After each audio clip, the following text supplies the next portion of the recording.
नमस्कार बंधुरा ঐশীর মার রান্নাঘরে আপনাদের সবাইকে স্বাগত। আজ আপনাদের সঙ্গে শেয়ার করব ঘরে থাকা মেরি বিস্কুট দিয়ে বানিয়ে নেওয়া দারুণ স্বাদের আইসক্রিমের রেসিপি। বাড়ির ছোট থেকে বড় সকলের জন্য বানিয়ে নিতে পারবেন এমন একটি আইসক্রিম। খেতে যেমন সুস্বাদু হয়, বানানো কিন্তু তেমনই সহজ। মাত্র 2 থেকে 3টি উপকরণ লাগে এই আইসক্রিমটি বানানোর জন্য। বাড়িতে যদি আইসক্রিমের মোল্ড না থাকে তাহলে কিভাবে বানাবেন সেটাও আপনাদের সঙ্গে শেয়ার করব। তাহলে অনুরোধ রইল অবশ্যই রেসিপিটি প্রথম থেকে শেষ পর্যন্ত দেখার জন্য। রেসিপিটা বানানোর জন্য প্রথমেই আমি এখানে নিয়ে নিয়েছি মেরি বিস্কুট। আপনাদের ঘরে যে মেরি বিস্কুটটা থাকবে সেই কোম্পানির বিস্কুটই কিন্তু ব্যবহার করতে পারবেন। এখানে আমি আমার প্রয়োজন মতো 7টা মেরি বিস্কুট ব্যবহার করছি। আপনারা আপনাদের প্রয়োজন মতো বিস্কুটের পরিমাণ কিন্তু বাড়িয়ে নিতে পারেন। বিস্কুটগুলোকে এরকম ছোট ছোট টুকরো করে একটা মিক্সার জারে নিয়ে বিস্কুটগুলোকে পাউডার বানিয়ে নিতে হবে। এটা চাইলে আপনারা শিলপাটাতেও কিন্তু করে নিতে পারেন।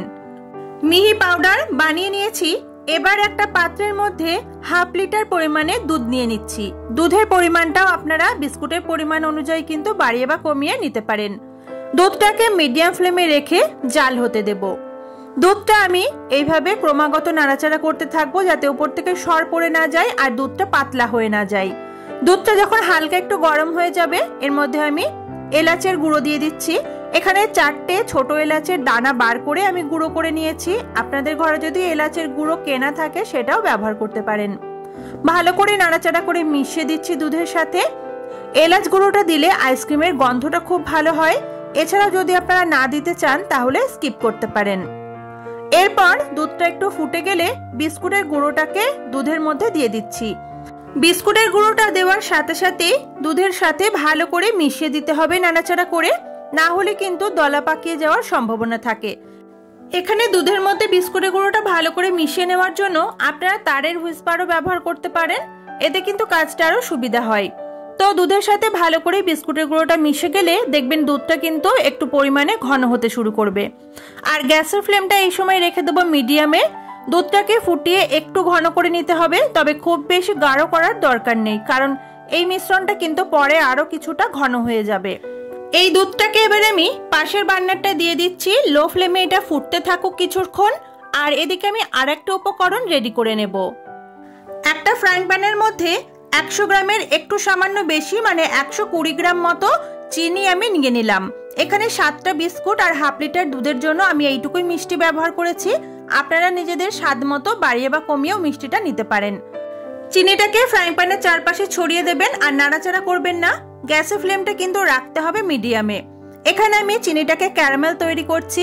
যখন দেখবেন নিচ থেকে হালকা লালচে কালার আসছে তখন এটাকে নাড়াচাড়া করতে করতে আমাদের একটু চিনিটাকে ক্যারামেল করে নিতে হবে। তবে এবার গ্যাসের ফ্লেমটা লোতে করে দেবেন, না হলে কিন্তু চিনির এই ক্যারামেলটা বেশি পুড়ে যাবে আর খেতে একটু তিতকুটে হয়ে যাবে।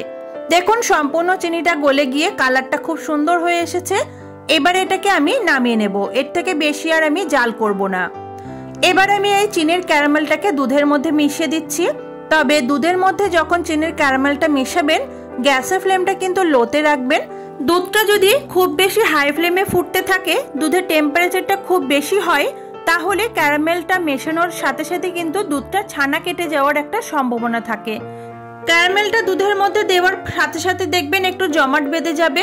তো এইভাবে নাড়াচাড়া করতে করতে দেখবেন কিছুক্ষণের মধ্যেই দুধের সাথে ক্যারামেলটা মিশে যাবে। আর দুধটা এখন এরকম ঘনত্বের হয়ে গেছে। গ্যাসের ফ্লেমটা বন্ধ করে দিচ্ছি আর এটাকে আমি সম্পূর্ণ ঠান্ডা করে নেব। মিশ্রণটা যখন একেবারেই ঠান্ডা হয়ে গেছে তখন আমি আপনাদেরকে দেখাচ্ছি। দেখুন ঠান্ডা হওয়ার পর কিন্তু আরো কিছুটা ঘন হয়ে গেছে। আর এরকম ঘনত্বেরই মিশ্রণ আমাদের আইসক্রিমটা জমানোর জন্য দরকার। এবার আমি এর মধ্যে কিছুটা কাজু বাদাম কুচি দিয়ে দিলাম। আপনারা আপনাদের পছন্দ মতো ড্রাই ফ্রুটস এর মধ্যে ব্যবহার করতে পারেন। এবারে কিন্তু আইসক্রিমটা জমানোর জন্য এই মিশ্রণটা আমাদের একেবারেই রেডি। আমি এখানে এরকম আইসক্রিমের মোল্ড নিয়েছি। যাদের বাড়িতে এরকম মোল্ড থাকে তারা অবশ্যই এরকম মোল্ডেই জমাবেন। আর যাদের বাড়িতে আইসক্রিমের মোল্ড নেই তারা কিভাবে জমাবেন সেটাও কিন্তু আমি বলে দিচ্ছি। তো আইসক্রিমের এই মোল্ডের ভিতরে এই দুধের মিশ্রণটা আমি ভর্তি করে দিয়ে দিচ্ছি। এখানে আইসক্রিমের মোল্ড না থাকলে আপনারা যে চায়ের প্লাস্টিকের কাপগুলো হয় ছোট ছোট, সেই প্লাস্টিকের কাপগুলোও কিন্তু ব্যবহার করতে পারেন আইসক্রিমগুলো জমানোর জন্য। সেটা কি পদ্ধতিতে করবেন সেটা আমি আগের আইসক্রিমের ভিডিওতে দেখিয়েছি, যেটা আমার তরমুজের আইসক্রিম ছিল। তো সেটা আপনারা চাইলে আমার চ্যানেলে গিয়ে দেখে নিতে পারেন। এরপর আমি নিয়ে নিয়েছি একটা স্টিলের গ্লাস। এরকম গ্লাস আশা করছি সকলের বাড়িতেই আছে। এই গ্লাসের মধ্যে বাকি যে মিশ্রণটা ছিল সেটাকে আমি নিয়ে নিলাম। তারপরে এই গ্লাসের মুখটা একটা কিছু দিয়ে বন্ধ করে দেবেন, যে কোনো প্লাস্টিক দিয়েও বন্ধ করতে পারেন। আমার কাছে ফয়েল পেপার ছিল, তো আমি ফয়েল পেপার দিয়ে মুখটাকে ভালো করে বন্ধ করে দেব। আমি ওই ভিডিওটা আপনাদেরকে দেখাতে পারলাম না, কারণ কোনো কারণে হয়তো ভিডিওটা আমার ক্যামেরাটা অন করা হয়নি। তো যাই হোক, এটাকে আপনারা ফয়েল পেপার বা যে কোনো প্লাস্টিকের কাগজ দিয়েও মুখটা বন্ধ করে দিতে পারেন। এবার আমি ডিপ ফ্রিজে এই আইসক্রিমগুলো জমতে রেখে দেবো 7 থেকে 8 ঘন্টা মতো। আমি এখানে ওভারনাইট আইসক্রিমগুলোকে ডিপ ফ্রিজে রেখে দিয়েছিলাম। আমি এখন আপনাদেরকে আইসক্রিমগুলো পরের দিন দেখাচ্ছি। আইসক্রিমটা কিন্তু খুব ভালো মতোই জমে গেছে, কারণ যেহেতু সময়টা অনেকটাই রেখে দিয়েছিলাম।